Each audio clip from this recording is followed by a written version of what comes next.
Kw'izina rya Data, rya Mwana, n'irya Mutima Mweranda. Amen. Bene wacu dusangiye ukwemera muri Yezu Kristu, ndabaramukije.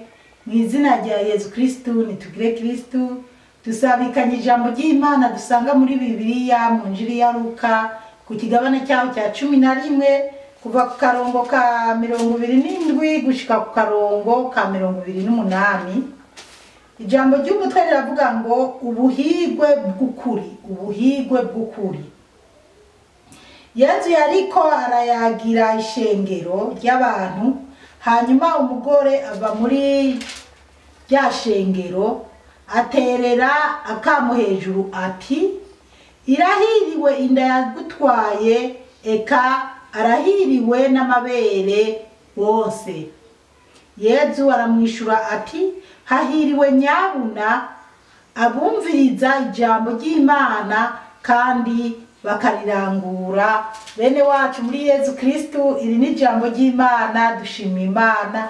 Aleluya, amen, aleluya, aleluya, amen, amen, amen. Bana b'Imana rero, nababwiye ko turi mu kwezi kwa Bikira Mariya. Turi mu kwezi kwa Bikira Mariya, niyo mpamvu tugomba kumenya Bikira Mariya neza, wari we, tukamuvuga ko, ego kandi tukamwishimira. Rero iri jambo ry'Imana tugiye kuzirikana riri muri Luka, mu Njiri ya Luka. Ijambo ry'umutwe riravuga ngo ubuhigwe bw'ukuri, ubuhigwe bw'ukuri bana b'Imana. Akarongo ka 27 karavuga ngo Yezu yariko arayagira ishengero ry'abantu, hanyuma umugore ava muri rya shengero aterera akamo hejuru ati, Yezu rero ngo yariko araganira n'ishengero ry'abantu. Mu ishengero ry'abantu Yezu ariko araganira nabo, Yezu ariko arabaha inyigisho, Yezu ariko arabasigurira. Rero umugabo ngo umugore umwe arava muri iryo shengero ry'abantu, ngo aravuga ati, reka twumve icyo yavuze. Irahiriwe inda yagutwaye, eka arahiriwe n'amabere wose. Haleluya, amen, haleluya, haleluya, amen, amen. Bana b'Imana, murumva aka kajambo niko nashaka kabisa nawe ukumve. Yezu ariko arigisha ishengero ry'abantu rimukikije.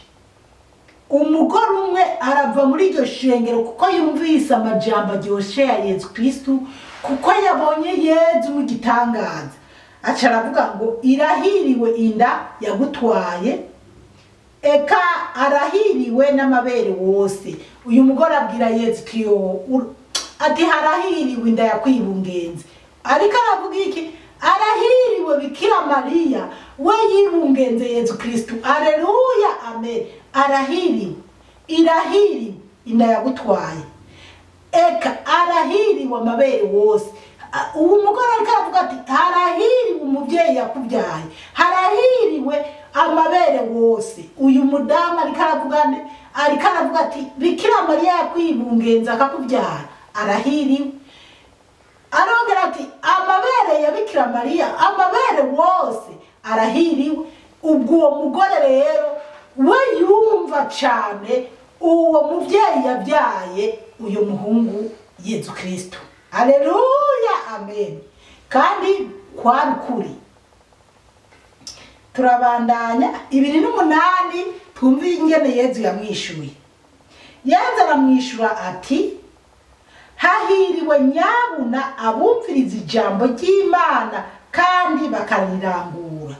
Iri jambo naryo rirakomeye bana b'Imana. Yezu aramwishura ati, uko Yezu yishuye wa mugore, hahiriwe nyabuna abumviriza ijambo ry'Imana kandi bakarirangura. Uyu mudamu wewe muri we yumva ko hahiriwe Bikira Mariya yabyaye Yezu Kristu, kandi ibyiyumviro byiwe byari byo, kuko yari yamaze kubona mu rukundo rudasanzwe Yezu Kristu. Ariko Yezu nawe aragarutse mu bwijambo rikomeye twese dukwiye kwitwararika.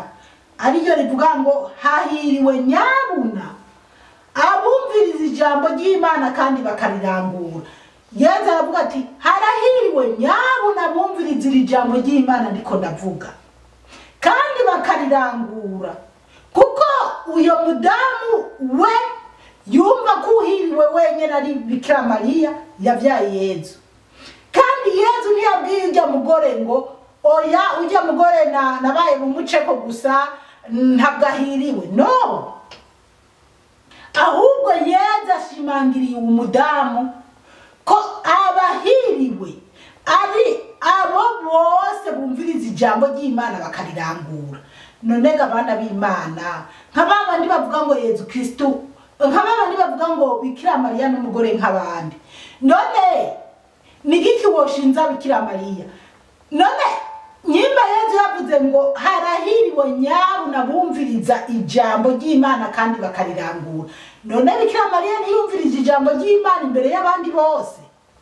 Kandi Bikira Mariya ntiyariranguye imbere y'abandi bose? Ubwa mbereho marayika Gaburiyeli yaravuye mu ijuru araza kwa Bikira Mariya aramubwira ati mwaramutse mukobwa wuzuye inema. Nawe aramusubiza aramubwira ati wewe warahezagiwe mu bandi bagore bose, wewe Imana yaragutoranije ugiye kubyara umwana w'igitangaza ku isi no mu ijuru azita umwana w'Imana. Bikira Mariya yavuze ati no, gusa Bikira Mariya yaravuze ati byoshoboka gute ntafise umugabo? Uwo mumarayika aramubwira ati yo ububasha bw'Imana buzogutwikira, mutima mweranda kujeko, niyo mpamvu umwana uzobyara azokwitwa umwana wa rudasumbwa. Rero Bikira Mariya caravuga ngo ego jewe ndi umusabyi w'umukama nibibe nk'uko umbwiye. Rero Bikira Mariya yakira iryo jambo ry'Imana mbere y'igihe, arifata nka nkama, ararigumya ararigumbatira, aramenya ko Imana yamushimye ko agiye kubyara umwana w'Imana. Ntiyihinguje ngo avuga ati oya ibyo sishobora kubyemera kuko nta mugabo ngira. Yari kubivuga ko arabifitiye uburenganzira. Bikira Mariya yarazi ko atamuntu abyara atafise umugabo. Nawe yarabwiye marayika ati byoshoboka gute ko jewe nta mugabo ngira, ndobyara gute? Ariko marayika aramusigurira ati humura Mariya, wewe washimwe n'Imana mw'isi nzima, warashimwe n'Imana, niyo mpamvu ugiye kubyara umwana w'igitangaza. Bikira Mariya rero yuzuye mutima mweranda ati yo jewe ndi umusabyi w'umukama nibibe nk'uko umukama bishaka. Bikira Mariya rero yakira iryo shaka ry'Imana kuva imbere y'igihe. Niyo mpamvu Yezu Kristo nawe yishuye umugore ati hahiriwe abumviriza ijambo ry'Imana bakarirangura. Bikira Mariya ubuhigwe bwiwe bwabaye imbere y'igihe akemera ati ego ndabyemeye nibibe nk'uko umukama bishaka. Jewe ndi umusabyi w'umukama, abyemera imbere ya Gaburiyeli. N'Imana yari yaramaze kumushima ko ari umusabyi w'umukama yumvira Imana, na cyane cyane ko ngo yari umukobwa w'isugi. Kiriya gihe abakobwa b'amasugi nabone hari igihe atari benshi, ariko Bikira Mariya yarabyemera, yarabyemeye. Yezu Kristo rero abwiye umugore ati harahiriwe abumva ijambo ry'Imana bakarirangura. Uwa mbere rero yumvirije iri jambo ry'Imana, umuhigwe wa mbere ni Bikira Mariya, kubera yakiriye ishaka ry'Imana kuva imbere y'igihe. Kandi Bikira Mariya kandi agahura n'ibigeragezo. Aha ntiyari bwagere aho umudamu yavuga ibi bintu, Yezu ntiyari bwagere kuja kubambwa. Mugabo Bikira Mariya yari yarahuye n'ibigeragezo, kuko akibyara Yezu Simoni yaramubwiye ati inkota izokubabaza umutima, izogusogota umutima, ati kandi wowe muvyeyi uzohura n'ibigeragezo, ati n'uyu mwana benshi bazomwandura kurupfu. Rero Bikira Mariya atangura guhungana Yezu n'uruzogingira rutaravako. Ibyo byose Bikira Mariya yarabyakiriye, arabyemera, arabirinda. Aho rero Yezu yari umusore ariko kwigisha abantu bose bamubona ikintu kidasanzwe. Aho hahandi hose Yezu yari yarazimiye Bikira Mariya akaza kumuhiga. Rero aha yarabaye umusore ari kwigisha kandi abantu bamubonamo ibitangaza. Uyu mudamu rero yamubonyemo igitangaza gikomeye no gusumba abandi n'iri shengero bari kumwe, kuko we uyu mugore yararavye aravuga ati nukuri inda yakubyaye amabere yakuwonkeje, ati nukuri arahiriwe uwo muntu yakubyaye. Rero Yezu aramubwira ati harahiriwe abumva ijambo ry'Imana kandi bakarikora. Nihe nawe ari kumubwira ati mama arahiriwe kuko yarabyemeye kuva imbere y'igihe. Nta mpamvu rero zo kwirwa aramusigurira ati mama arahiriwe aragize iki. Gusa n'uyu mugore muri we yarumva ko yari yamaze kumva ko uwo yamubyaye arahiriwe. Hanyuma kandi Yezu arasiguriye umudamu ati humura madamu, uwumva ijambo ry'Imana akarirangura uwo wese arahiriwe. Uyu mudamu yatashe agabanye, yatashe yumva amahoro ko kuba yumvise Yezu, kuba yumvirije Yezu gushika naho amubwira rya jambo, yarumvise ko na wene ahiriwe. Rero abana b'Imana abavuga rero ngo Bikira Mariya n'umugore nk'abandi, tuze turabyitondera kubera ko n'uyu mudamu yarabyatuye imbere ya Yezu Kristo n'imbere y'abandi bantu. Bikira Mariya arahiriwe, ntabwo ari umugore nk'abandi bose. Ubuhigwe yaramaze kuburonka, ababyanka bashaka babyanke canke babyemere, nta muntu n'umwe yokura iteka Bikira Mariya yahawe n'Imana, nta n'umwe kweri. N'Imana yarimuhaye ntizora imwaka kuko nibyavugiwe ku mugaragaro n'umumarayika Gaburiyeli amwibwirira ati wowe warashimwe n'Imana, warashimwe n'Imana. Kandi noneho Imana yateguye Bikira Mariya no mu itanguriro, Imana ikirema abantu Adamu na Eva bamaze gucumura, Imana yaratuye ko izorema umundi muntu w'umukobwa azohonyora Satani mu gahanga. Imana yabibwiye Satani hajya nyene ati urubyaro rw'umugore, umugore we wazogumena umutwe, hanyuma nawe uzomukomora ku gatsitsiri mugabo azokumena umutwe. Rero Bikira Mariya niwe yatsinze Satani. Urubyaro rwa Bikira Mariya umwana urubyaro rw'umbonzoshira hagati yawe ingorane, nzoshira hagati yawe umwana w'umugore na wewe murabana yingwe.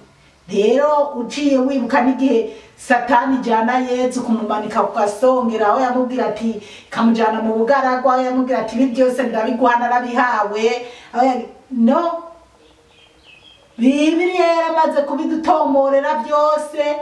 Bikira Mariya yaramaze kumena umutwe Satani.